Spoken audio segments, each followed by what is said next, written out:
السلام علیکم ورحمۃ اللہ وبرکاتہ۔ سورہ بقرہ ترجمہ و تفسیر، آیت نمبر 204 تا 214۔ اس سے پہلے آپ ہمارے چینل کو سبسکرائب کریں، بیل آئیکن کو پریس کریں، لائک اور شیئر کریں۔ نحمدہ ونصلی علی رسولہ الکریم، اما بعد فاعوذ باللہ من الشیطان الرجیم، بسم اللہ الرحمن الرحیم۔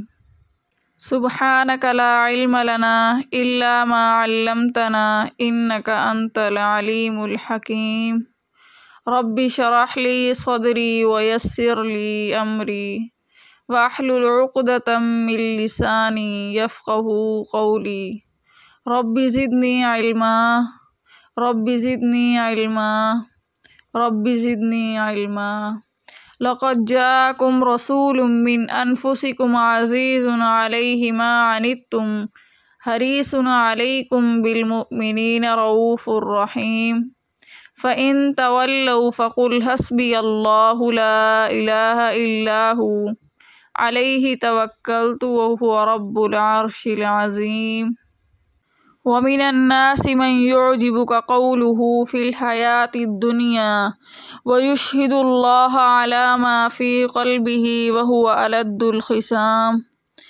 اور بعض آدمی وہ ہے کہ پسند آتی ہے تجھ کو اس کی بات دنیا کی زندگانی کے کاموں میں، اور گواہ کرتا ہے اللہ کو اپنے دل کی بات پر، اور وہ سخت جھگڑالو ہے۔ وَإِذَا تَوَلَّى سَعَىٰ فِي الْأَرْضِ لِيُفْسِدَ فِيهَا وَيُهْلِكَ الْحَرْثَ وَالنَّسْلَ وَاللَّهُ لَا يُحِبُّ الْفَسَادَ۔ اور جب پھرے تیرے پاس سے تو دوڑتا پھرے ملک میں تاکہ اس میں خرابی ڈالے اور تباہ کرے کھیتیاں اور جانیں، اور اللہ ناپسند کرتا ہے فساد کو۔ وَإِذَا قِيلَ لَهُ اتَّقِ اللَّهَ أَخَذَتْهُ الْعِزَّةُ بِالْإِثْمِ فَحَسْبُهُ جَهَنَّمَ وَلَبِئْسَ الْمِہَادُ۔ اور جب اس سے کہا جائے کہ اللہ سے ڈر تو آمادہ کر اس کو غرور گناہ پر، سو کافی ہے اس کو دوزخ، اور وہ بے شک برا ٹھکانہ ہے۔ وَمِنَ النَّاسِ مَن يَشْرِي نَفْسَهُ ابْتِغَاءَ مَرْضَاتِ اللَّهِ وَاللَّهُ رَءُوفٌ بِالْعِبَادِ۔ اور لوگوں میں سے ایک شخص وہ ہے کہ بیچتا ہے اپنی جان کو اللہ کی رضا جوئی میں، اور اللہ نہایت مہربان ہے اپنے بندوں پر۔ یا ایھا الذین آمنوا ادخلوا فی السلم کافۃ ولا تتبعوا خطوات الشیطان انہ لکم عدو مبین۔ اے ایمان والو، داخل ہو جاؤ اسلام میں پورے، اور مت چلو قدموں پر شیطان کے، بے شک وہ تمہارا کھلا دشمن ہے۔ فَإِن زَلَلْتُم مِّن بَعْدِ مَا جَاءَتْكُمُ الْبَيِّنَاتُ فَاعْلَمُوا أَنَّ اللَّهَ عَزِيزٌ حَكِيمٌ۔ پھر اگر تم بچلنے لگو بعد اس کے کہ پہنچ چکے تم کو صاف حکم، تو جان رکھو کہ بے شک اللہ زبردست حکمت والا ہے۔ هل ينظرون إلا أن يأتيهم الله في ظلل من الغمام والملائكة وقضي الأمر وإلى الله ترجع الأمور۔ کیا وہ اس کی راہ دیکھتے ہیں کہ آوے ان پر اللہ کے بادل کے سائبانوں میں، اور فرشتے، اور طے ہو جائے قصہ، اور اللہ ہی کی طرف لوٹیں گے سب کام۔ سل بنی اسرائیل کم آتیناہم من آیۃ بینات ومن یبدل نعمت اللہ من بعد ما جاءتہ فإن اللہ شدید العقاب۔ پوچھ بنی اسرائیل سے کس قدر عنایت کی ہم نے ان کو نشانیاں کھلی ہوئی، اور جو کوئی بدل ڈالے اللہ کی نعمت بعد اس کے پہنچنے کے، وہ نعمت اس کو تو اللہ کا عذاب سخت ہے۔ زُيِّنَ لِلَّذِينَ كَفَرُوا الْحَيَاةُ الدُّنْيَا وَيَسْخَرُونَ مِنَ الَّذِينَ آمَنُوا وَالَّذِينَ اتَّقَوْا فَوْقَهُمْ يَوْمَ الْقِيَامَةِ وَاللَّهُ يَرْزُقُ مَن يَشَاءُ بِغَيْرِ حِسَابٍ۔ فریفتہ کیا ہے کافروں کو دنیا کی زندگی پر اور ہنستے ہیں ایمان والوں سے، اور جو پرہیزگار ہیں وہ ان کافروں سے بالا تر ہوں گے قیامت کے دن، اور اللہ روزی دیتا ہے جس کو چاہتا ہے بے شمار۔ كان الناس أمة واحدة فبعث الله النبيين مبشرين ومنذرين وأنزل معهم الكتاب بالحق ليحكم بين الناس فيما اختلفوا فيه وما اختلف فيه إلا الذين أوتوه من بعد ما جاءتهم البينات بغيا بينهم فهدى الله الذين آمنوا لما اختلفوا فيه من الحق بإذنه والله يهدي من يشاء إلى صراط مستقيم۔ تھے سب لوگ ایک دین پر، پھر بھیجے اللہ نے پیغمبر خوشخبری سنانے والے اور ڈرانے والے، اور اتاری ان کے ساتھ کتاب سچی کہ فیصلے کرے لوگوں میں جس بات میں وہ جھگڑا کریں، اور نہیں جھگڑا ڈالا کتاب میں مگر انہی لوگوں نے جن کو کتاب ملی تھی اس کے بعد کہ ان کو پہنچ چکے صاف حکم آپس کی ضد سے۔ پھر اب ہدایت کی اللہ نے ایمان والوں کو اس سچی بات کی جس میں وہ جھگڑا کر رہے تھے اپنے حکم سے،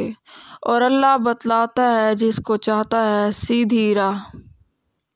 ام حسبتم ان تدخلوا الجنة ولما يأتكم مثل الذين خلوا من قبلكم مستهم البأساء والضراء وزلزلوا حتى يقول الرسول والذين آمنوا معه متى نصر الله ألا إن نصر الله قريب۔ کیا تم کو یہ خیال ہے کہ جنت میں چلے جاؤ گے حالانکہ تم پر نہیں گزرے حالات ان لوگوں کے جیسے جو ہو چکے تم سے پہلے کہ پہنچی ان کو سختی اور تکلیف اور جھڑجھڑائے گئے یہاں تک کہ کہنے لگے رسول اور جو اس کے ساتھ ایمان لائے کب آؤ گے اللہ کی مدد، سن رکھو اللہ کی مدد قریب ہے۔ وَمِنَ النَّاسِ مَن يُعْجِبُكَ قَوْلُهُ فِي الْحَيَاةِ الدُّنْيَا وَيُشْهِدُ اللَّهَ عَلَى مَا فِي قَلْبِهِ وَهُوَ أَلَدُّ الْخِصَامِ۔ اور بعضا آدمی وہ ہے کہ پسند آتی ہے تجھ کو اس کی بات دنیا کی زندگانی کے کاموں میں، اور گواہ کرتا ہے اللہ کو اپنے دل کی بات پر، اور وہ سخت جھگڑالو ہے۔ وَإِذَا تَوَلَّى سَعَىٰ فِي الْأَرْضِ لِيُفْسِدَ فِيهَا وَيُهْلِكَ الْحَرْثَ وَالنَّسْلَ وَاللَّهُ لَا يُحِبُّ الْفَسَادَ۔ اور جب پھرے تیرے پاس سے تو دوڑتا پھرے ملک میں تاکہ اس میں خرابی ڈالے اور تباہ کرے کھیتیاں اور جانیں، اور اللہ ناپسند کرتا ہے فساد کو۔ وَإِذَا قِيلَ لَهُ اتَّقِ اللَّهَ أَخَذَتْهُ الْعِزَّةُ بِالْإِثْمِ فَحَسْبُهُ جَهَنَّمَ وَلَبِئْسَ الْمِهَادُ۔ اور جب اس سے کہا جائے کہ اللہ سے ڈر تو آمادہ کرے اس کو غرور گناہ پر، سو کافی ہے اس کو دوزخ، اور بے شک وہ برا ٹھکانہ ہے۔ وَمِنَ النَّاسِ مَن يَشْرِي نَفْسَهُ ابْتِغَاءَ مَرْضَاتِ اللَّهِ وَاللَّهُ رَءُوفٌ بِالْعِبَادِ۔ اور لوگوں میں ایک شخص کہ وہ بیچتا ہے اپنی جان کو اللہ کی رضا جوئی میں، اور اللہ نہایت مہربان ہے اپنے بندوں پر۔ اب ہم چلتے ہیں اس کی تفسیر کی طرف۔ اوپر کی آیتوں میں دعا مانگنے والے آدمیوں کی دو قسمیں ٹھہرائی تھی،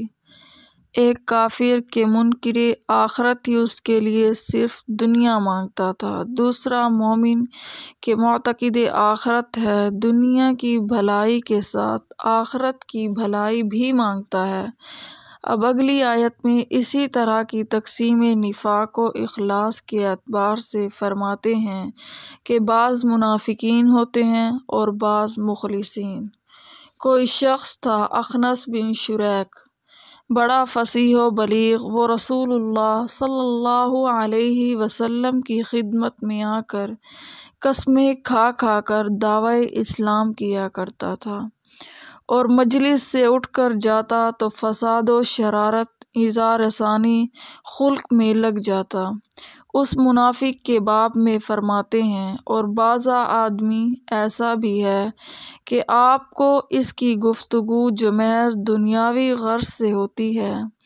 اظہار اسلام سے مسلمانوں کی طرح قریب خصوصیت کے ساتھ رہوں گا، اس کی فصاحت و بلاغت کی وجہ سے مزیدار معلوم ہوتی ہے،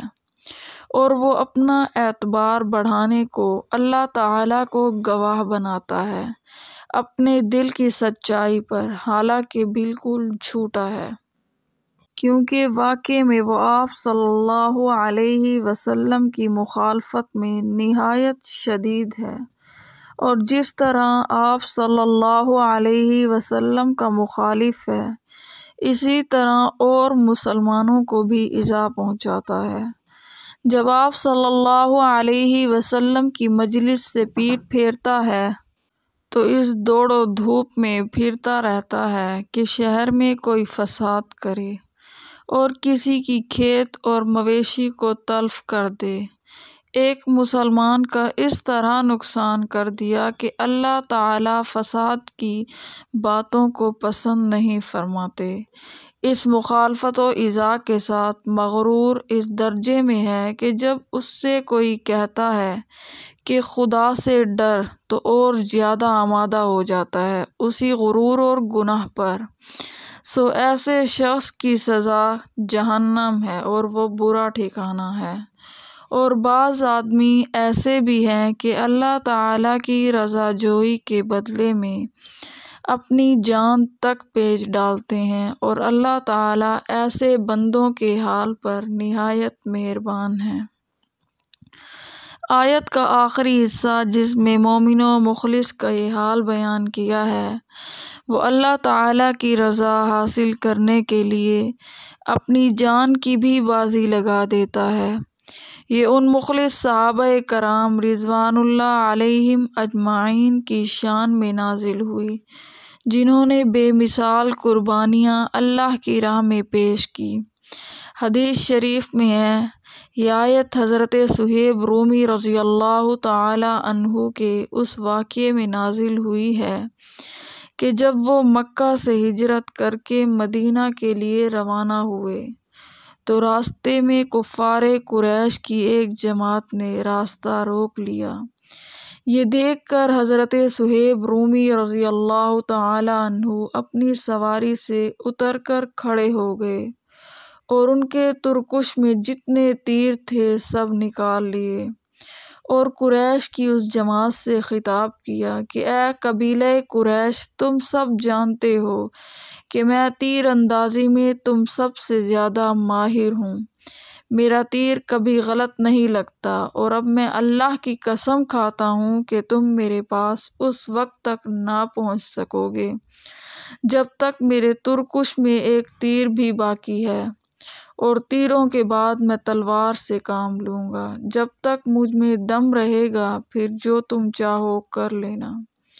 اور اگر تم نفع کا سودا چاہتے ہو تو میں تمہیں اپنے مال کا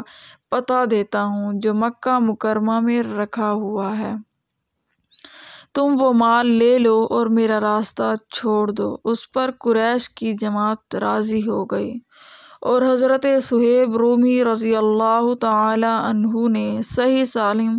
رسول اللہ صلی اللہ علیہ وسلم کی خدمت میں پہنچ کر واقعہ سنایا تو رسول اللہ صلی اللہ علیہ وسلم نے 2 مرتبہ فرمایا، تمہارا بیوپار نفع بخش رہا، تمہارا بیوپار نفع بخش رہا۔ اس واقعے میں آیت مذکورہ کے نزول نے اس کلام کی تصدیق کر دی جو رسول اللہ صلی اللہ علیہ وسلم کی زبان مبارک سے نکلا تھا۔ بعض حضرات مفسرین نے کچھ دوسرے صحابہ کرام رضوان اللہ علیہم اجمعین کے ایسے ہی واقعات کو آیت کا شان نزول بتلایا ہے۔ یا ایھا الذین آمنوا ادخلوا فی السلم کافۃ ولا تتبعوا خطوات الشیطان انہ لکم عدو مبین۔ اے ایمان والو، داخل ہو جاؤ اسلام میں پورے اور مت چلو قدموں پر شیطان کے، بے شک وہ تمہارا کھلا دشمن ہے۔ فَإِن زَلَلْتُم مِّن بَعْدِ مَا جَاءَتْكُمُ الْبَيِّنَاتُ فَاعْلَمُوا أَنَّ اللَّهَ عَزِيزٌ حَكِيمٌ، پھر اگر تم بچلنے لگو بعد اس کے کہ پہنچ چکے تم کو صاف حکم، تو جان رکھو کہ بے شک اللہ زبردست ہے، حکمت والا ہے۔ هل ينظرون إلا أن يأتيهم الله في ظلل من الغمام والملائكة وقضي الأمر وإلى الله ترجع الأمور۔ کیا وہ اس کی راہ دیکھتے ہیں کہ آوے ان پر اللہ کے ابر کے سائبانوں میں، اور فرشتے، اور طے ہو جائے قصہ، اور اللہ ہی کی طرف لوٹیں گے سب کام۔ اوپر مخلص کی مدح تھی۔ بعض اوقات اس اخلاص میں غلطی سے غلو اور افراط ہو جاتا ہے، یعنی قصد تو ہوتا ہے زیادہ اطاعت کا، مگر وہ اطاعت بنظر عاجز حد شریعت و سنت سے متجاوز ہوتی ہے، اس کو بدعت کہتے ہیں۔ حضرت عبداللہ بن سلام رضی اللہ تعالی عنہ وغیرہ جو پہلے علماء یہود سے تھے اور اس مذہب میں ہفتے کا روز معظم تھا اور اونٹ کا گوشت حرام تھا، ان صاحبوں کو بعد اسلام کے یہ خیال ہوا کہ شریعت موسوی میں ہفتے کی تعظیم واجب تھی اور شریعت محمدی میں اس کی بے تعظیمی واجب نہیں۔ اسی طرح شریعت موسوی میں اونٹ کا گوشت کھانا حرام تھا اور شریعت محمدی میں اس کا کھانا فرض نہیں۔ سو اگر ہم بدستور ہفتہ کی تعظیم کرتے رہیں اور اونٹ کا گوشت باوجود حلال اعتقاد رکھنے کے صرف عملاً ترک کر دیں تو شریعت موسوی کی بھی رعایت ہو جاوے گی اور شریعت محمدی کے بھی خلاف نہ ہوگا، اور اس میں خدا تعالی کی زیادہ اطاعت اور دین کی زیادہ رعایت معلوم ہوتی ہے۔ اللہ تعالی اس خیال کی اصلاح آئندہ آیت میں کسی قدر اہتمام سے فرماتے ہیں، جس کا حاصل یہ ہے کہ اسلام کامل فرض ہے، اور اس کا کامل ہونا جب ہے کہ جو امرہ اسلام میں قابل رعایت نہ ہو، اس کی رعایت دین ہونے کی حیثیت سے نہ کی جائے، اور ایسے امر کو دین سمجھنا ایک شیطانی لغزش ہے، اور بنسبت ظاہری معاصی کے اس کا عذاب زیادہ سخت ہونے کا خطرہ ہے۔ ادخلوا فی السلم کافۃ، سلم بکسر والفتح دو معنی کے لیے استعمال ہوتا ہے، ایک صلح، دوسرے اسلام۔ اس جگہ جمہور صحابہ و تابعین کے نزدیک اسلام مراد ہے۔ لفظ کافتاً جمیعاً اور عامتاً کے معنی میں آتا ہے۔ یہ لفظ اس جگہ ترکیب میں حال واقع ہوا ہے جس میں دو احتمال ہیں، ایک یہ کہ ضمیر ادخلوا کا حال قرار دیا جائے، دوسرے یہ کہ سلم میں بمعنی اسلام کا حال ہو۔ پہلی صورت میں ترجمہ یہ ہوگا کہ تم پورے اسلام میں داخل ہو جاؤ، یعنی تمہارے ہاتھ، پاؤں، آنکھ، کان، دل اور دماغ سب کا دائرہ اسلام و اطاعت الہی کے اندر داخل ہونا چاہیے۔ ایسا نہ ہو کہ ہاتھ پاؤں سے تو احکام اسلامیہ بجا لا رہے ہو مگر دل و دماغ اس پر مطمئن نہیں، یا دل دماغ سے تو اس پر مطمئن ہو مگر ہاتھ پاؤں اور اعضائے جسد و جوارح کا عمل اس سے باہر ہے، اور دوسری صورت میں ترجمہ یہ ہوگا کہ تم داخل ہو جاؤ مکمل اور پورے اسلام میں، یعنی ایسا نہ ہو کہ اسلام کے بعض احکام کو تو قبول کرو، بعض میں پس و پش رہے۔ اور چونکہ اسلام نام ہے اس مکمل نظام حیات کا جو قرآن و سنت میں بیان ہوا ہے، خواہ اس کا تعلق عقائد و عبادات سے ہو یا معاملات و معاشرات سے، حکومت و سیاست سے اس کا تعلق ہو یا تجارت و صنعت وغیرہ سے، اسلام کا جو مکمل نظام حیات ہے تم سب اس پورے نظام میں داخل ہو جاؤ۔ خلاصہ دونوں صورتوں کا قریب قریب یہی ہے کہ احکام اسلام خواہ وہ کسی شعبہ زندگی سے متعلق ہوں اور اعضائے ظاہری سے متعلق ہوں یا قلب اور باطن سے ان کا تعلق ہو، جب تک ان تمام احکام کو سچے دل سے قبول نہ کرو گے مسلمان کہلانے کے مستحق نہیں ہوگے۔ اس آیت کا شان نزول جو اوپر بیان ہوا ہے اس کا بھی حاصل یہی ہے کہ صرف اسلام ہی کی تعلیمات تمہارا مطمئن نظر ہونا چاہیے، اس کو پورا پورا اختیار کر لو تو وہ تمہارے سارے مذاہب سے ململ و بے نیاز کر دے گا۔ اس میں ان لوگوں کے لیے بڑی تنبیہ ہے جنہوں نے اسلام کو صرف مسجد اور عبادت کے ساتھ مخصوص کر رکھا ہے، معاملات اور معاشرات کے احکام کو گویا دین کا جز ہی نہیں سمجھتے۔ اصطلاحی دینداروں میں یہ غفلت عام ہے، حقوق و معاملات اور خصوصاً حقوق معاشرت سے بالکل بیگانہ ہیں۔ ایسا معلوم ہوتا ہے کہ ان احکام کو وہ اسلام کے احکام ہی یقین نہیں کرتے، نہ ان کے معلوم کرنے یا سیکھنے کا اہتمام کرتے ہیں، نہ ان پر عمل کرنے کا۔ نعوذ باللہ، کم از کم مختصر تھوڑا بہت ہر مسلمان مرد و عورت کو اسلام کے متعلق علم پڑھ لینا یا سمجھ لینا ضروری ہے۔ اور یہ واقعہ کہ اللہ تعالیٰ اور فرشتے بادل کے سائبانوں میں ان کے پاس آ جائیں قیامت میں پیش آئے گا، اور اللہ تعالیٰ کا اس طرح آنا متشابہات میں سے ہے جس کے متعلق جمہور صحابہ کرام رضوان اللہ علیہم اجمعین اور تابعین رحمۃ اللہ علیہ اور اسلاف امت کا طریقہ یہ ہے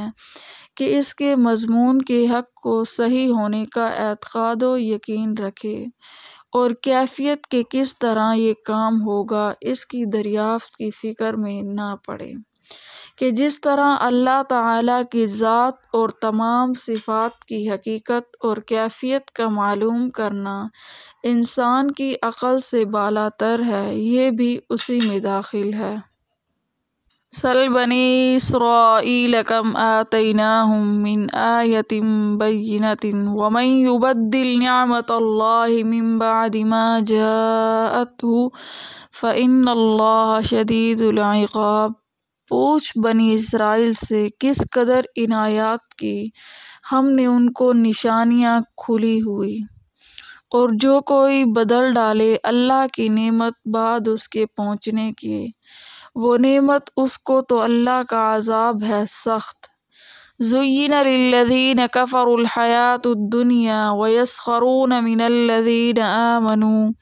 وَالَّذِينَ اتَّقَوْا فَوْقَهُمْ يَوْمَ الْقِيَامَةِ وَاللَّهُ يَرْزُقُ مَن يَشَاءُ بِغَيْرِ حساب۔ فریفتہ کیا ہے کافروں کو دنیا کی زندگی پر، اور ہنستے ہیں ایمان والوں سے، اور جو پرہیزگار ہیں وہ ان کافروں سے بالا تر ہوں گے قیامت کے دن، اور اللہ روزی دیتا ہے جس کو چاہتا ہے بغیر حساب و کتاب کے۔ اوپر فرمایا تھا کہ بعد دلائل واضحہ آ جانے کے حق کی مخالفت کرنا موجب سزا ہے۔ پہلی آیت میں اس کی دلیل بیان فرماتے ہیں جیسے بعض بنی اسرائیل کو ایسے ہی مخالفت پر سزا دی گئی۔ دنیا کے مال و دولت اور عزت و جاہ پر مغرور ہونے اور غریب لوگوں کا استہزاء کرنے کی حقیقت قیامت کے روز آنکھوں کے سامنے آ جائے گی۔ حدیث پاک میں ہے کہ حضرت علی المرتضیٰ رضی اللہ تعالی عنہ سے روایت ہے کہ جو شخص کسی مومن مرد یا عورت کو اس کے فقر و فاقے کی وجہ سے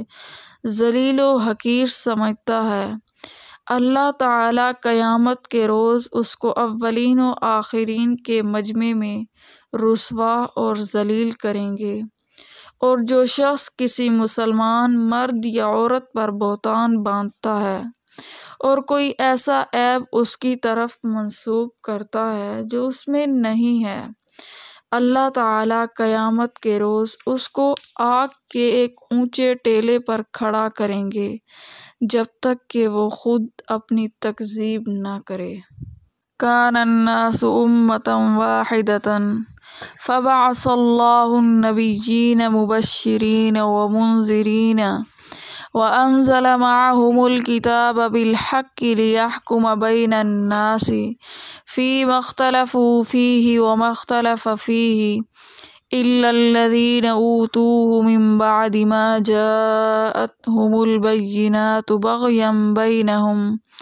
فہدی اللہ الذین آمنوا لما اختلفوا فیہ من الحق بإذنہ واللہ یہدی من یشاء الی صراط مستقیم۔ سب لوگ تھے ایک دین پر، پھر بھیجے اللہ نے پیغمبر خوشخبری سنانے والے اور ڈرانے والے، اور اتاری ان کے ساتھ کتاب سچی کہ فیصلہ کرے لوگوں میں جس بات میں وہ جھگڑا کریں، اور نہیں جھگڑا ڈالا کتاب میں مگر انہی لوگوں نے جن کو کتاب ملی تھی اس کے بعد کہ ان کو پہنچ چکے صاف حکم آپس کی ضد سے۔ پھر اب ہدایت کی اللہ نے ایمان والوں کو اس سچی بات کی جس میں وہ جھگڑا کر رہے تھے اپنے حکم سے، اور اللہ بتلاتا ہے جس کو چاہتا ہے سیدھا راستہ۔ اوپر دین حق سے اختلاف کرنے کی علت حب دنیا کو بتایا گیا ہے۔ آگے اسی مضمون کی تائید فرماتے ہیں کہ مدت سے یہی قصہ چلا آ رہا ہے کہ ہم دلائل واضحہ دین حق پر قائم کرتے ہیں اور طالبان دنیا اپنی دنیاوی اغراض کے سبب اس سے خلاف کرتے ہیں۔ ایک زمانے میں سب آدمی ایک ہی طریق پر تھے، کیونکہ اول دنیا میں حضرت آدم علیہ السلام اپنی بیوی کے تشریف لائے اور جو اولاد ہوتی گئی ان کو دین حق کی تعلیم فرماتے رہے اور وہ ان کی تعلیم پر عمل کرتے رہے۔ ایک مدت اسی حالت میں گزر گئی، پھر اختلاف تابع سے اغراض میں اختلاف ہونا شروع ہوا، حتیٰ کہ ایک عرصے کے بعد اعمال و عقائد میں اختلاف کی نوبت آ گئی۔ پھر اس اختلاف کے رفع کرنے کو اللہ تعالیٰ نے مختلف پیغمبروں کو بھیجا جو حق ماننے والوں کو خوشی کے وعدے سناتے تھے اور نہ ماننے والوں کو عذاب سے ڈراتے تھے، اور ان پیغمبروں کی مجموعی جماعت کے ساتھ آسمانی کتابیں بھی ٹھیک طور پر نازل فرمائی، اور ان پیغمبروں کا بھیجنا اور کتابوں کا نازل فرمانا اس غرض سے تھا کہ اللہ تعالیٰ ان رسول و کتب کے ذریعے سے اختلاف کرنے والے لوگوں میں ان کے امور اختلافیہ مذہب میں فیصلہ فرما دیں، کیونکہ رسول و کتاب امر واقع کا اظہار کر دیتے ہیں،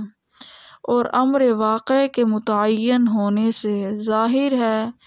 کہ غیر واقع کا غلط ہو جانا معلوم ہو جاتا ہے، اور یہی فیصلہ ہے۔ اور ان پیغمبروں کے ساتھ کتاب اللہ آنے سے چاہیے تھا کہ اس کتاب کو قبول کرتے اور اس پر مدار کر رکھ کر اپنے سب اختلافات مٹا دیتے، مگر بعضوں نے خود اس کتاب کو ہی نہ مانا اور خود اس میں اختلاف کرنا شروع کر دیا، اور اس کتاب میں یہ اختلاف کسی اور نے نہیں کیا مگر صرف ان لوگوں نے جن کو اولاً وہ کتاب ملی تھی، یعنی اہل علم، اہل فہم نے، کہ اول مخاطب وہی لوگ ہوتے ہیں، دوسرے عوام ان کے ساتھ لگا لیا کرتے تھے، اور اختلاف بھی کیسے وقت کیا کہ بعد اس کے کہ ان کے پاس دلائل واضح پہنچ چکے تھے، ان کے ذہن نشین ہو چکے تھے، اور اختلاف کیا کس وجہ سے؟ صرف باہمی ضد کی وجہ سے، اور اصلی وجہ زدہ ضد کی حب دنیا ہوتی ہے، حب مال، حب جاہ، پس مدار علت مخالفت حق کا وہی حب دنیا ٹھہری، اور یہی مضمون تھا سابق میں۔ پھر یہ اختلاف کفار کا کبھی اہل ایمان کو تکلیف پہنچاتا، بلکہ اللہ تعالیٰ نے ہمیشہ ایمان والوں کو وہ امر حق جس میں مختلفین اختلاف کیا کرتے تھے، بفضل ربی تعالیٰ رسولوں اور کتابوں پر ایمان لانے کی بدولت بتلا دیا، اور اللہ تعالیٰ جس کو چاہتے ہیں اس کو راہ راست بتلا دیتے ہیں۔ اس آیت میں یہ بیان کیا گیا ہے کہ کسی زمانے میں تمام انسان ایک ہی مذہب و ملت اور عقیدہ و خیال پر تھے جو ملت حق اور دین فطرت تھی۔ پھر ان میں مزاج و مذاق اور رائے فکر کے اختلاف سے بہت سے اختلاف خیالات، مختلف عقائد پیدا ہو گئے، جن میں یہ امتیاز کرنا دشوار تھا کہ ان میں حق کون سا ہے اور باطل کون سا۔ حق کو واضح کرنے اور صحیح راہ حق بتلانے کے لیے اللہ تعالیٰ نے انبیاء علیہم السلام بھیجے اور ان پر کتابیں اور وحی نازل فرمائی۔ انبیاء علیہم السلام کی جد و جہد اور تبلیغ و اصلاح کے بعد انسان دو گروہ میں منقسم ہو گئے، ایک وہ جنہوں نے اللہ تعالیٰ کی بھیجی ہوئی ہدایات کو قبول کیا اور انبیاء علیہم السلام کے تابع ہو گئے، جن کو مومن کہا جاتا ہے۔ دوسرے وہ جنہوں نے آسمانی ہدایات اور انبیاء علیہم السلام کو جھٹلایا، ان کی بات نہ مانی، یہ لوگ کافر کہلاتے ہیں۔ اس آیت کے پہلے جملے میں ارشاد ہے کان الناس امۃ واحدۃ۔ اس میں امام صاحب نے یہ فرمایا کہ مفردات القرآن میں ہے لفظ امۃ عربی لغت کے اعتبار سے ہر ایسی جماعت کو کہا جاتا ہے جس میں کسی وجہ سے ربط و اتحاد اور وحدت قائم ہو، خواہ یہ وحدت نظریات و عقائد کی ہو، یا ایک زمانہ میں یا کسی ایک خطۂ ملک میں جمع ہونے کی، یا کسی دوسرے علاقے یعنی نسب، زبان، رنگ وغیرہ کی مفہوم۔ اس جگہ کا جملہ یہ ہے کہ کسی زمانے میں تمام انسان باہم متفق متحد ایک جماعت تھے۔ اس میں دو باتیں قابل غور ہیں۔ اول یہ کہ اس جگہ وحدت سے کس قسم کی وحدت مراد ہے، دوسرے یہ کہ وحدت کس زمانے میں تھی۔ امر اول کا فیصلہ تو اسی آیت کے آخری جملے نے کر دیا، جس میں اس وحدت کے بعد اختلاف واقع ہونے کا اور مختلف راہوں میں حق متعین کرنے کے لیے انبیاء علیہم السلام کے بھیجنے کا ذکر ہے، کیونکہ یہ اختلاف جس میں فیصلہ کرنے کے لیے انبیاء علیہم السلام اور آسمانی کتابیں بھیجی گئی ہیں، ظاہر ہے کہ وہ نسب یا زبان یا رنگ یا وطن اور زمانے کا اختلاف نہ تھا، بلکہ نظریات اور عقائد و خیالات کا اختلاف تھا۔ اسی کے مقابلے سے معلوم ہوا کہ اس آیت میں وحدت سے بھی وحدت فکر و خیال اور وحدت عقید و مسلک مراد ہے۔ تو اب مفہوم آیت کا یہ ہو گیا کہ ایک زمانہ ایسا تھا کہ جب تمام افراد انسانی صرف ایک ہی عقید و خیال اور ایک ہی مذہب و مسلک رکھتے تھے۔ وہ عقیدہ و مسلک کیا تھا؟ اس میں دو احتمال ہیں۔ ایک یہ کہ سب عقیدہ توحید و ایمان پر متفق تھے، دوسرے یہ کہ سب کفر و ضلال پر متحد تھے،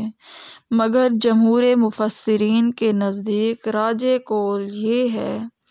کہ مراد عقائد صحیحہ توحید و ایمان پر سب کا متحد ہونا ہے۔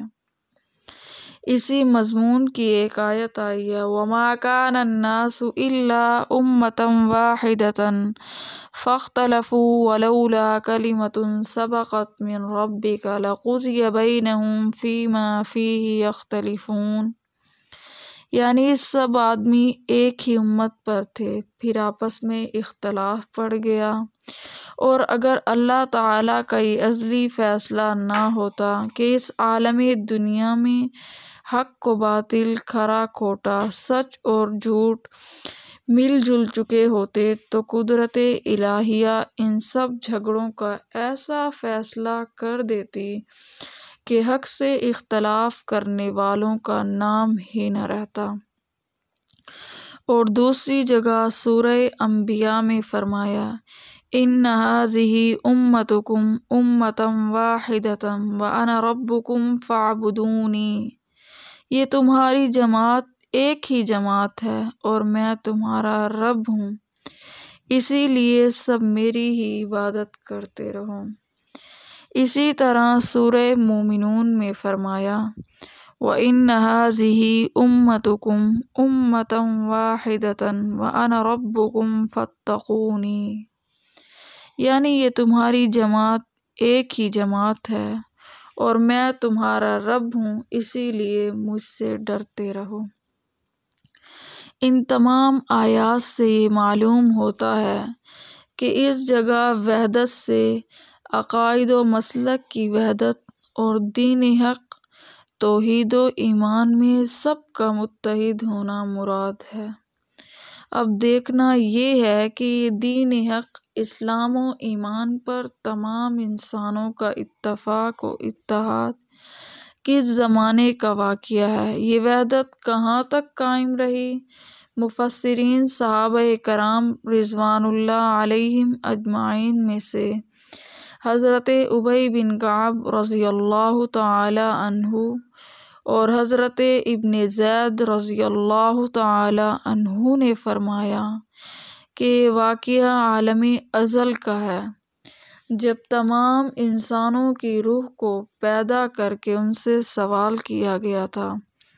الست بربکم، یعنی کیا میں تمہارا رب نہیں ہوں؟ اور سب نے بلا استثناء یہ جواب دیا تھا کہ بے شک آپ ہمارے رب اور پروردگار ہیں۔ اس وقت تمام افراد انسانی ایک ہی عقیدہ حق پر قائم تھے جس کا نام ایمان و اسلام ہے۔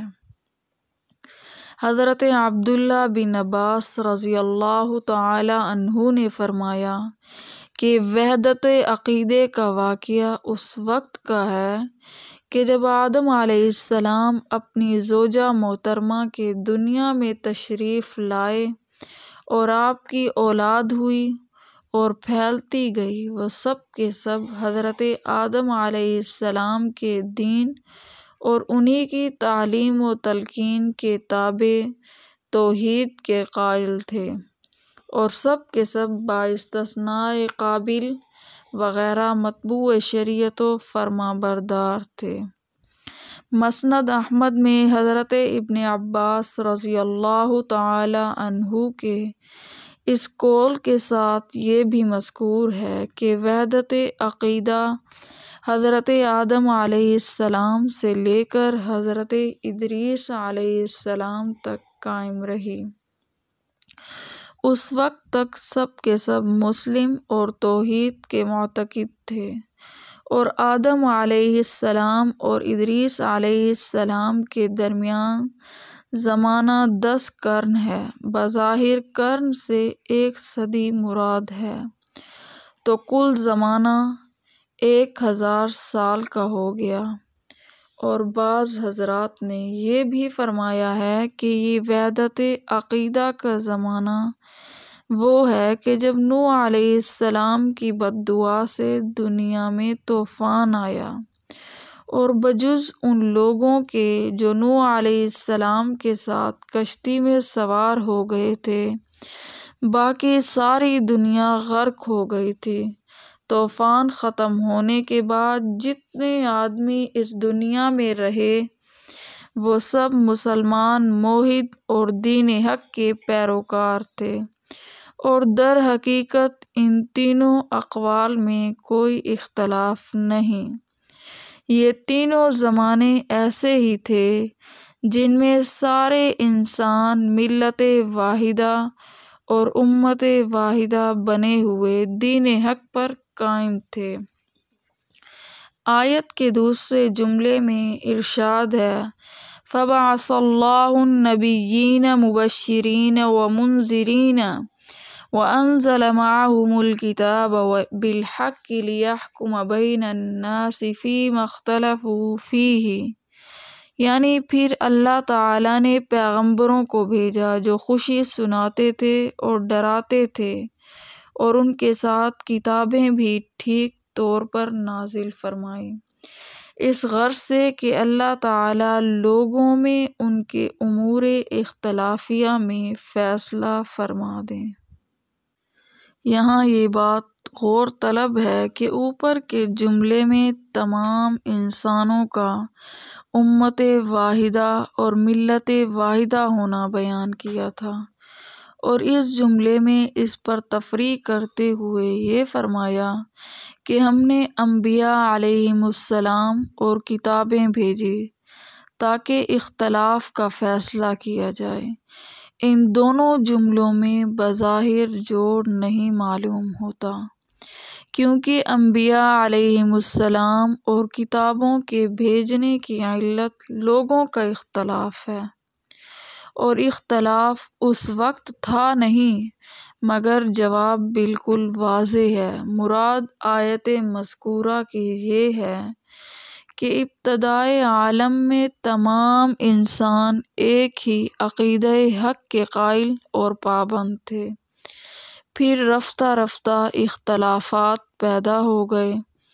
اختلافات پیدا ہونے کے بعد انبیاء علیہم السلام اور کتابیں بھیجنے کی ضرورت پیش آئی۔ اب ایک بات رہ جاتی ہے کہ اوپر صرف امت واحدہ ہونے کا ذکر کیا گیا، اختلاف پیدا ہونے کا ذکر کیوں نہیں کیا گیا؟ جو لوگ قرآن کریم کے اسلوب حکیم پر کچھ نظر رکھتے ہیں ان کے لیے اس کا جواب مشکل نہیں کہ قرآن کریم احوال ماضیہ کے بیان میں قصہ کہانی یا تاریخ کی کتابوں کے سارے قصے کو کہیں نقل نہیں کرتا، بلکہ درمیان سے وہ حصہ حذف کر دیتا ہے جو اس سیاق کلام سے خود بخود سمجھا جا سکے، جیسے حضرت یوسف علیہ السلام کے قصے میں جو قیدی رہا ہو کر آیا اور خواب کی تعبیر حاصل کرنے کے لیے اس نے بادشاہ سے کہا کہ مجھے یوسف علیہ السلام کے پاس بھیج دو، تو قرآن میں اس قیدی کی تجویز نقل کرنے کی بعد بات یہاں سے شروع ہوتی ہے یوسف ایھا الصدیق، اس کا ذکر نہیں کیا کہ بادشاہ نے اس کی تجویز کو پسند کیا اور اس کو جیل خانے میں حضرت یوسف علیہ السلام کے پاس بھیجا۔ وہ وہاں پہنچ کر ان سے مخاطب ہوا، کیونکہ پچھلے اور اگلے جملوں کے ملانے سے یہ ساری باتیں خود بخود سمجھ میں آ جاتی ہیں۔ اسی طرح اس آیت میں وحدت ملت کے بعد اختلاف واقع ہونے کا تذکرہ اس سے ضروری نہیں سمجھا گیا کہ اختلافات کا وقوع تو ساری دنیا جانتی ہے، ہر وقت مشاہدے میں آتا ہے۔ ضرورت اس امر کے اظہار کی تھی کہ ان اختلافات کثیرہ سے پہلے ایک زمانہ ایسا بھی گزر چکا ہے کہ جس میں سارے انسان ایک ہی مذہب و ملت اور ایک ہی دین حق کے پیروکار تھے۔ اسی کو بیان فرمایا۔ پھر جو اختلافات دنیا میں پھیلے ہوئے اور سب کے مشاہدے میں آ رہے ہیں، ان کے وقوع کا بیان کرنے کی ضرورت نہ تھی۔ یہ بتلایا گیا کہ ان اختلافات میں راہ حق کی ہدایت اور رہنمائی کا سامان حق تعالیٰ نے کیا۔ فرمایا اس کے متعلق ارشاد ہوا، فَبَعَثَ اللَّهُ النَّبِيِّينَ، یعنی حق تعالیٰ نے انبیاء علیہم السلام کو بھیجا جو دین حق کا اتباع کرنے والوں کو دائمی آرام و راحت کی خوشخبری اور اس سے اعراض کرنے والوں کو عذاب جہنم کی وعید سنا دیں، اور ان کے ساتھ اپنی وحی اور کتابیں بھیجی جو مختلف عقائد و خیالات میں سے صحیح اور حق کو واضح کر کے بتلا دیں۔ اس کے بعد یہ ارشاد فرمایا کہ انبیاء و رسول اور آسمانی کتابوں کے کھلے ہوئے فیصلوں کے بعد بھی یہ دنیا دو گروہوں میں تقسیم ہو گئی۔ کچھ لوگوں نے ان ہدایات واضح کو قبول نہ کیا، اور تعجب کی بات یہ ہے کہ قبول نہ کرنے والے اول وہی لوگ ہوئے جن کے پاس یہ انبیاء علیہم السلام اور آیات الہی بھیجی گئی تھی، یعنی اہل کتاب یہود و نصارہ۔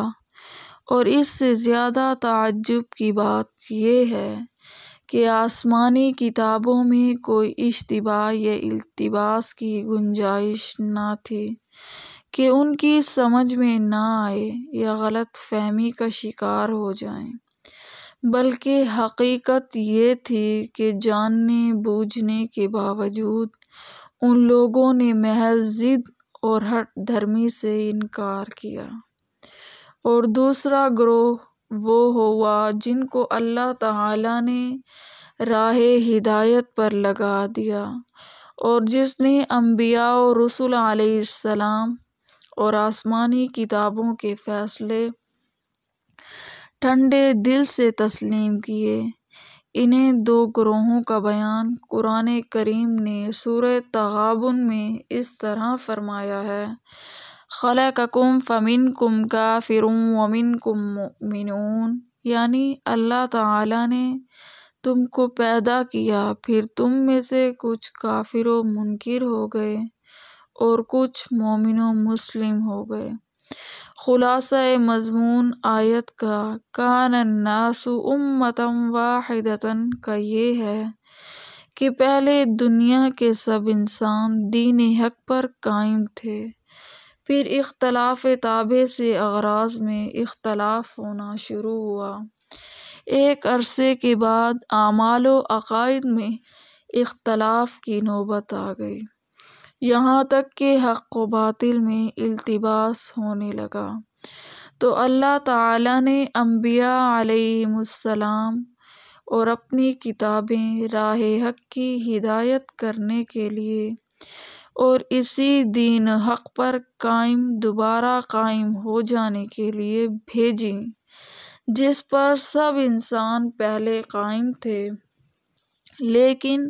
ان سب ہدایات واضح اور آیات بینات کے ہوتے ہوئے کچھ لوگوں نے مانا اور کچھ لوگوں نے ضد اور عناد سے انکار و انحراف کی راہ اختیار کر لی۔ مسئلہ اس آیت سے چند باتیں معلوم ہوئی۔ اول یہ کہ اللہ تعالیٰ نے جو بہت سے انبیاء علیہم السلام اور کتابیں دنیا میں بھیجی، یہ سب اس واسطے تھیں کہ یہ لوگ جو دین حق کی ملت واحدہ کو چھوڑ کر مختلف فرقوں میں بٹ گئے ہیں، پھر ان کو اسی ملت واحدہ پر قائم کر دیں۔ انبیاء علیہم السلام کا یہ سلسلہ یوں ہی چلتا رہا کہ جب لوگ اس راہ حق سے بچلے تو ان کی ہدایت کے لیے اللہ تعالیٰ نے کوئی نبی بھیجا اور کتاب اتاری کہ اس کے موافق چلیں، پھر کبھی بہکے تو دوسرا نبی اور کتاب اللہ تعالیٰ نے اسی راہ حق پر قائم کرنے کے لیے بھیج دیا۔ اس کی مثال ایسی ہے جیسے تندرستی ایک ہے اور بیماریاں بے شمار۔ جب ایک مرض پیدا ہوا تو اس کے موافق دوا اور پرہیز مقرر فرمایا، جب دوسرا مرض پیدا ہوا تو دوسری دوا اور پرہیز اس کے موافق بتلایا، اب آخر میں ایسا جامع نسخہ تجویز فرمایا جو ساری بیماریوں سے بچا لے، بچانے میں اس وقت تک کے لیے کامیاب ثابت ہو جب تک اس عالم کو باقی رکھنا منظور ہو۔ یہ مکمل اور جامع نسخہ ایک جامع اصول علاج سب پچھلے نسخوں کے قائم مقام اور آئندہ سے بے نیاز کرنے والا ہو، اور وہ نسخہ جامع اسلام ہے جس کے لیے خاتم الانبیاء محمد مصطفیٰ صلی اللہ علیہ وسلم اور قرآن بھیجے گئے، اور پچھلی کتابوں میں تحریف ہو کر جو پچھلے انبیاء علیہم السلام کی تعلیمات ضائع اور گم ہو جانے کا سلسلہ اوپر سے چلا آیا تھا، جس کے سبب نئے نبی اور نئی کتاب کی ضرورت پیش آتی تھی، اس کا یہ انتظام فرما دیا گیا کہ قرآن کریم کی تحریف سے محفوظ رہنے کا ذمہ خود حق تعالیٰ نے لے لیا، اور قرآن کریم کی تعلیمات کو قیامت تک ان کی اصلی صورت میں قائم اور باقی رہنے کے لیے اللہ جل شانہ نے امت محمدیہ علیہ صاحب الصلاۃ والسلام میں تا قیامت ایک ایسی جماعت قائم رکھنے کا وعدہ فرما لیا جو ہمیشہ دین حق پر قائم رہ کر کتاب و سنت کی صحیح تعلیم مسلمانوں میں شائع کرتی رہے گی۔ کسی کی مخالفت و عداوت ان پر اثر انداز نہ ہوگی، اس لیے اس کے بعد دور دراز نبوت اور وحی کا بند ہو جانا ناگزیر امر تھا۔ آخر ختم نبوت کا اعلان کر دیا گیا۔ خلاصہ یہ ہے کہ مختلف زمانوں میں مختلف انبیاء علیہم السلام اور ان کی مختلف کتابیں آنے سے کوئی اس دھوکے میں نہ پڑ جائے کہ انبیاء علیہم السلام اور کتابیں لوگوں کو مختلف فرقوں میں تقسیم کرنے اور افتراق پیدا کرنے کے لیے نازل کی گئی ہیں، بلکہ منشا ان سب انبیاء علیہم السلام اور کتابوں کا یہ ہے کہ جس طرح پہلے سارے انسان ایک ہی دین حق کے پیروکار ہو کر ملت واحدہ تھے، اسی طرح پھر اسی دین حق پر سب جمع ہو جائیں۔ مسئلہ دوسری بات یہ معلوم ہوئی کہ مذہب کی بنا پر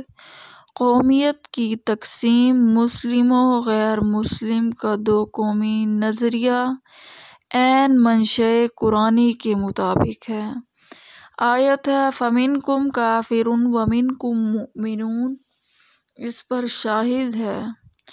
اس کے ساتھ ہی یہ بھی واضح ہو گیا کہ اسلام میں اس دو قومی نظریے کی اصل بنیاد در حقیقت صحیح متحدہ قومیت پیدا کرنے پر ہے، جو ابتدائے آفرینش میں قائم تھی، جس کی بنیاد وطنیت پر نہ تھی بلکہ عقیدہ حق اور دین حق کی پیروی پر تھی۔ ارشاد قرآنی ہے کان الناس امۃ واحدۃ، نے یہ بتلایا کہ ابتدائے عالم میں اعتقاد صحیح اور دین حق کی پیروی کے اعتبار سے ایک صحیح اور حقیقی وحدت قومی قائم تھی۔ بعد میں لوگوں نے اختلافات پیدا کیے۔ انبیاء علیہم السلام نے لوگوں کو اسی اصلی وحدت کی طرف بلایا۔ جنہوں نے ان کی دعوت کو قبول نہ کیا وہ اس متحد قومیت سے کٹ گئے اور جداگانہ قوم قرار دیے گئے۔ مسئلہ تیسری بات اس آیت سے یہ معلوم ہوئی کہ ازل سے سنت اللہ یہی جاری ہے کہ برے لوگ ہر نبی مبعوث کے خلاف اور ہر کتاب الہیہ سے اختلاف کو پسند کرتے رہے اور ان کے مقابل مخالفت میں پورا زور خرچ کرنے کے لیے آمادہ رہے ہیں۔ تو اب اہل ایمان کو ان کی بدسلوکی اور فساد سے تنگ دل نہ ہونا چاہیے۔ جس طرح کفار نے اپنے بڑوں کا طریقہ کفر و عناد اور انبیاء علیہم السلام کی مخالفت کا اختیار کیا، اسی طرح مومنین صالحین کو چاہیے کہ وہ اپنے بزرگوں کا یعنی انبیاء علیہم السلام کا وظیفہ اختیار کریں، ان لوگوں کی ایذاؤں اور مخالفتوں پر صبر کریں اور حکمت و موعظیت اور نرمی کے ساتھ ان کو دین حق کی طرف بلاتے رہیں۔ اور شاید اسی مناسبت سے اگلی آیت میں مسلمانوں کو مصائب و آفات پر تحمل اور صبر کی تلقین کی گئی ہے۔ ام حسبتم ان تدخلوا الجنة ولما يأتكم مثل الذين خلوا من قبلكم مستهم البأساء والضراء وزلزلوا حتى يقول الرسول والذين آمنوا معه متى نصر الله ألا إن نصر الله قریب۔ کیا تم کو یہ خیال ہے کہ جنت میں چلے جاؤ گے حالانکہ تم پر نہیں گزرے حالات ان لوگوں کے جیسے جو ہو چکے تم سے پہلے کہ پہنچی ان کو سختی اور تکلیف اور جھڑجھڑائے گئے یہاں تک کہ کہنے لگا رسول اور جو اس کے ساتھ ایمان لائے کب آؤ گے اللہ کی مدد؟ سن رکھو کہ اللہ کی مدد قریب ہے۔ اوپر کی آیت میں کفار کا ہمیشہ سے انبیاء علیہم السلام و مومنین کے ساتھ اختلاف اور خلاف کرتے رہنا مذکور تھا، جس میں ایک گونا مسلمانوں کو اس طور پر تسلی دینا بھی مقصود تھا جن کو استہزائے کفار سے ایذا ہوتی تھی کہ یہ خلاف تمہارے ساتھ نہیں ہے، ہمیشہ سے ہوتا آیا ہے۔ آگے ان کفار مخالفین سے انبیاء علیہم السلام اور مومنین کو انواع کی ایذائیں اور شدائد پہنچنے کی حقائق بیان فرماتے ہیں، اور اس سے بھی مسلمانوں کو تسلی دلاتے ہیں کہ تم کو بھی کفار سے جو ایذائیں پہنچتی ہیں ان پر صبر کرنا چاہیے، کیونکہ کامل راحت تو آخرت کی محنت ہی اٹھانے سے ہے۔ دوسری بات سنو، کیا تمہارا یہ خیال ہے کہ جنت میں بے مشقت جاؤ داخل ہوگے، حالانکہ ابھی کچھ مشقت تو اٹھائی ہی نہیں، کیونکہ تم کو ہنوزان مسلمان لوگوں کا سا عجیب واقعہ پیش نہیں آیا جو تم سے پہلے ہو گزرے ہیں، ان پر مخالفین کے سبب ایسی تنگی اور سختی واقع ہوئی ہے اور مصائب سے ان کو یہاں تک جھنجھوڑا ہوا کہ اس زمانے کے پیغمبر تک اور جو ان کے ہمراہ اہل ایمان تھے بے قرار ہو کر بول اٹھے، اللہ تعالیٰ کی امداد موعود کب ہوگی؟ جس پر ان کو جواب سے تسلی کی گئی کہ یاد رکھو، اللہ تعالیٰ کی امداد بہت نزدیک ہونے والی ہے۔ اس آیت میں چند باتیں قابل غور ہیں۔ اول یہ کہ اس آیت سے بظاہر معلوم ہوتا ہے کہ بغیر مشقت و محنت کے اور بغیر مصائب و آفات میں مبتلا ہوئے کوئی شخص جنت میں نہ جائے گا، حالانکہ ارشادات قرآنی اور ارشادات رسول اللہ صلی اللہ علیہ وسلم سے ثابت ہے کہ بہت سے گناہ گار محض اللہ تعالیٰ کے لطف و کرم اور مغفرت سے جنت میں داخل ہوں گے، ان پر کوئی مشقت بھی نہ ہوگی۔ وجہ یہ ہے کہ مشقت و محنت کے درجات مختلف ہیں۔ ادنیٰ درجہ نفس و شیطان سے مزاحمت کرا کے یا دین حق کے مخالفین کے ساتھ مخالفت کر کے اپنے عقائد کا درست کرنا ہے، اور یہ ہر مومن کو حاصل ہے۔ آگے اوسط اور اعلیٰ درجات ہیں، جس درجے کی محنت و مشقت ہوگی اسی درجے کا دخول جنت ہوگا۔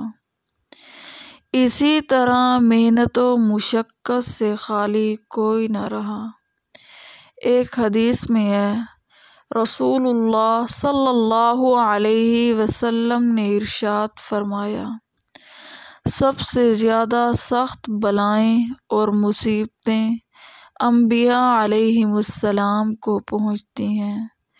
ان کے بعد جو ان کے قریب تر ہیں۔ دوسری بات یہاں قابل نظر یہ ہے کہ انبیاء علیہم السلام اور ان کے ساتھیوں کا یہ عرض کرنا کہ اللہ تعالیٰ کی مدد کب آئے گی کسی شک و شبے کی وجہ سے نہ تھا جو ان کی شان کے خلاف ہے، بلکہ اس سوال کا منشا یہ تھا کہ اللہ تعالیٰ نے اگرچہ مدد کا وعدہ فرمایا ہے مگر اس کا وقت اور مقام متعین نہیں فرمایا۔ اسی لیے حالت اضطرار میں ایسے الفاظ عرض کرنے کا مطلب یہ تھا کہ مدد جلد بھیجی جائے، اور ایسی دعا کرنا توکل یا منصب نبوت کے منافی نہیں، بلکہ حق تعالیٰ اپنے بندوں کی اصلاح و زاری کو پسند فرماتے ہیں۔ اسی لیے انبیاء علیہم السلام اور صلحائے امت اس کے سب سے زیادہ مستحق ہیں۔ وآخر دعوانا ان الحمد للہ رب العالمین۔